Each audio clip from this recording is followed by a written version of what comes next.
अस्सलाम वालेकुम। तो व्लॉग का बाकायदा आगाज़ करते हैं और मैं ऑफ़िस पहुंच चुका हूं और इस वक्त मेकअप रूम में मौजूद हूं। आज थोड़ा जल्दी आना हुआ है ऑफ़िस, तो कैसा गुजरता है आज का दिन, क्या कुछ होता है सब आपको दिखाएंगे। तो अभी मैं मेकअप रूम में हूँ, रेडी होते हैं, फिर उसके बाद आपसे मुलाकात करते हैं। जी तो फाइनली मैं रेडी हो चुका हूँ और आज जो है वो ज़ैन नदीम साहब जो हैं वो लीव पर हैं और आज का जो बुलेटिन है मेरा वो एमन के साथ है और एमन जो है वो अभी आने वाली है। तो जैसे ही एमन आती हैं तो हम स्टूडियो चलते हैं, फिर आपको आगे दिखाते हैं। जी तो एमन आ चुकी हैं और अब हम चलते हैं स्टूडियो में और बुलेटिन का वक्त भी नियर बाय है। तो फाइनली हम स्टूडियो में आ गए हैं और एमन भी आ चुकी हैं। हेलो, कैसी हैं आप? ठीक है, आप बताएं। बस अल्लाह का शुक्र। काफ़ी टाइम से आपका वेट कर रहा था मैं कि आप आएँ तो फिर हम व्लॉग को जो है मज़ीद आगे बढ़ाएं, क्योंकि आज मैं जल्दी आ गया था और ज़ैन नदीम साहब जो हैं वो आज लीव पर हैं। तो आज का बुलेटिन जो है वो हमारा आपके साथ है। बिल्कुल मिस नहीं कर रहे। लो सॉरी ज़ैन। चले जी, व्लॉग को कंटिन्यू करेंगे, फिर आपसे मिलते हैं बुलेटिन के बाद। जी तो फाइनली बुलेटिन जो है वो हमारा कंप्लीट हो चुका है। तो एमन से जानेंगे कैसा रहा आज का बुलेटिन। ये तो आप बताएंगे क्योंकि आप ज़ैन के साथ डेली करते हैं और हमारा कभी कभी ही होता है।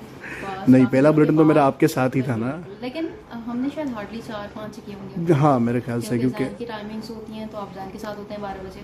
जी नहीं, बहुत अच्छा रहा, ओवरऑल सारी चीज़ें बहुत अच्छी रही। अच्छा, कुछ सवालात मेरे पास आए थे लोगों के मैसेज से, कल मैंने ज़ैन से भी पूछा था, तो मैं आपसे भी पूछता हूँ कि जो नए आने वाले लोग हैं वो अक्सर सवाल कर रहे होते हैं कि न्यूज़ एंकर बनने के लिए हमें क्या करना चाहिए। क्या करना चाहिए? सबसे पहले तो आपको अपनी उर्दू ठीक करनी चाहिए। जब तक आपकी उर्दू ठीक नहीं होगी, आपके तलफ़ुज़ ठीक नहीं होंगे, आप उससे आगे बढ़ ही नहीं सकते। जो सबसे पहला पॉइंट है वो तो है आपकी उर्दू। अगर आपको लगता है आपकी उर्दू बहुत अच्छी है या आप बिल्कुल परफेक्ट हैं करने के लिए, उसके बाद सेकंड आता है कि आप ज़्यादा से ज़्यादा न्यूज़पेपर रीड करें, ज़्यादा से ज़्यादा खबरें सुनें और उसको इस तरह से देखें कि जैसे हम नॉर्मली न्यूज़ देखते हैं, हम सिर्फ सुन रहे होते हैं, लेकिन हम इस वे में नहीं सोचते कि उसने क्या अदायगी कैसे की, कहाँ किस लफ्ज़ पे जोर दिया, कहाँ उन्होंने पॉज दिया, किस तरह से ब्रेक का लिंक दिया, कैसे इंट्रो। ये सारी चीज़ें जो टेक्निकल चीज़ें होती हैं, जब हम वैसे खबरनामा सुन रहे होते हैं तो हम फोकस नहीं करते।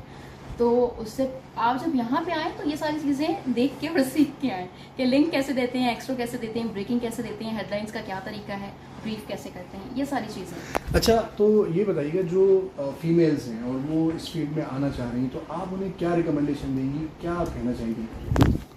देखिए, ये वाली जो फील्ड है ना, स्पेशली इसमें लड़की या लड़का, मतलब जेंडर इक्वलिटी इतनी नहीं देखी जाती। जो लड़की के लिए बात है वही लड़की के लिए। इसमें ऐसा नहीं है कि लड़की के लिए कुछ अलग बातें कही जाएंगी और लड़कों के लिए अलग, ऐसा बिल्कुल नहीं है। क्योंकि होता है क्या है, जैसे टाइमिंग्स हैं, आपकी शिफ्ट्स हैं, आपको वैसे ही बैलेंस करनी होती हैं जैसे एक मेल एंकर को करना होता है। बस ये सारी चीज़ें। ओवरऑल आज का दिन कैसा गुजरा ये हमने आपको दिखाया और आज का जो मेरा बुलेटिन था वो एमन के साथ था और काफ़ी बेहतर रहा और काफ़ी कुछ चीज़ें जो हैं, क्योंकि डेली दिन ब दिन जो है वो हम चीज़ें सीख रहे होते हैं, डेली जो है वो न्यूज़ का मोड होता है वो चेंज होता रहता है। तो आज का काफ़ी बेहतर दिन रहा हमारा। तो इंशाल्लाह फिर मुलाकात होती है आपसे किसी और ब्लॉग में।